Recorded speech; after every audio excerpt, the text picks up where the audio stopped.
சாம்சியா sir, உங்களோட first படத்துலேருந்தே ஒரு யூனிக்கான ஒரு சவுண்டிங் வந்து ஈச் அண்ட் எவ்ரி ஃபிலிம் நீங்கள் கொடுத்துட்டே வரீங்க. ஸோ அதுதான் இந்த படத்தோட ட்ரெய்லரும். சூப்பராக இருந்துச்சு, ரொம்ப ரொம்ப நல்லா இருந்துச்சு.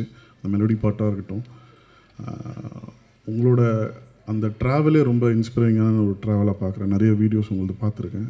ஸோ உங்களுக்கு ஆல் தி வெரி பெஸ்ட். இன்னும் நீங்கள் போக வேண்டிய உயரம் வந்து தூரமாக இருந்தாலும் ரொம்ப சீக்கிரமாக நீங்கள் போயிடுவீங்கன்னு நான் வாழ்த்துறேன். Thank you. Next director Maran sir, Iravukku Aayiram Kangal வந்து நான் தியேட்டரில் போய் பார்த்தேன். பயங்கரமான ரைட்டிங், பார்த்த உடனே வந்து எனக்கு ரொம்ப ரொம்ப ரொம்ப பிடிச்ச ஒரு படமாக இருந்துச்சு. ஸோ அந்த படத்தில் வந்து ஜிவி சார் நடிக்கிறாருன்னு சொல்லும் போது I feel very happy.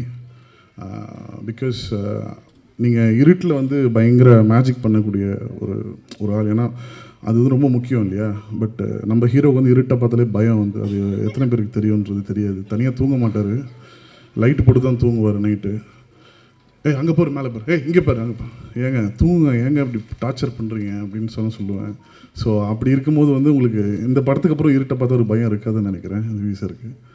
So all the very best sir.